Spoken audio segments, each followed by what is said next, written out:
તો પાછું આપણે પાણા ભરવાનું કામ ચાલુ કરી દીધું છે. પાણા પાછા ભરવા માંડ્યા હવે રહ્યા ભરતા તમે ટોલી ને બીજી ટોલી છે બસ અઢી ટોલી ભરાણી તો તાકાત ઓછી થવા માંડી. કીધું હાલો તાકાત મળવા માટે આપણે પપૈયું ખાવું. ઉનાળામાં પપૈયું બહુ મીઠું લાગે તો ચાલો તમારે પપૈયું ખાવું હોય તો આપણી વાડી આવી જાજો. ઉપરથી લીલું હોય પણ અંદરથી તો પીળું પાકેલું બે હોય. પપૈયામાં એક એક બી જતા છે. એક એક બી હોય ને એટલે બહુ મીઠા હોય. પછી સાંજનું ટાણું થઈ ગયું તો આપણે મોટરસાઇકલ લઈને ઘરે ભાગી ગયા. એ પાછું લાંબુ ખડ લઈને.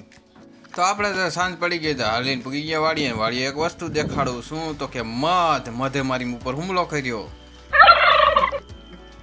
हिंदी में कहूँ तो 100 से ज्यादा मक्खियाँ मेरे पीछे लग गई थी. मधुमक्खीના ડંખ ખાઈને હું તો હુઈ ગયો.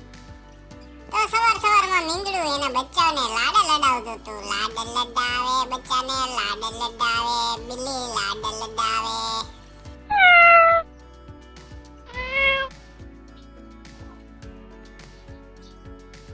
સાંજે આપણે મધ કર્યું હતું. એ જો અહીંયા હવે ઉડીને બેસી ગયું અને રાત્રે તો વાં બેઠું હતું. આપણે હેરાન કરે એમ હતું. પછી તો આપણે દાંતડી લઈ લીધી હાથમાં અને વાઢવાના છે આજે મગ. કરી દેવાનું છે ચાલુ. એક વાર તો વાઢી નાખીને પછી હવે નીતરી રહ્યા હોત. ત્યાં તો અહીંયા ખેટલા બાપા જોવા મળ્યા. આપણે એનું શૂટિંગ ઉતારી લીધું. જય ખેટલા બાપા. તો બોલો બધા ખેટલા બાપાની જય. આજ તો આપણે મકાઈ લઈને ઘરે જવાનું છે. આપણે મકાઈ વાઢીને બાંધીને ભાગ્યા ઘરે. તો સાંજ પડી ગઈ તો સાંજે આપણે ગોંડલ જવાનું હતું. કેમ કે આપણે ડીઝલનો કેરબો ભરવાનો હતો. But if I lay down and I play dead and I stay dead, maybe you'll get sick of being the monster out of my head, under my bed.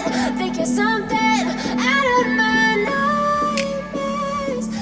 કેરબો ભરીને આપણે ગુલ્ફી ખાવા ગયા. શું તો કે મોવિયાની રાધની સ્પેશિયલ ગુલ્ફી. તો આપણું જો પાર્સલ જ કરી લઈને ઘરે જઈને કીધું ખાઈ.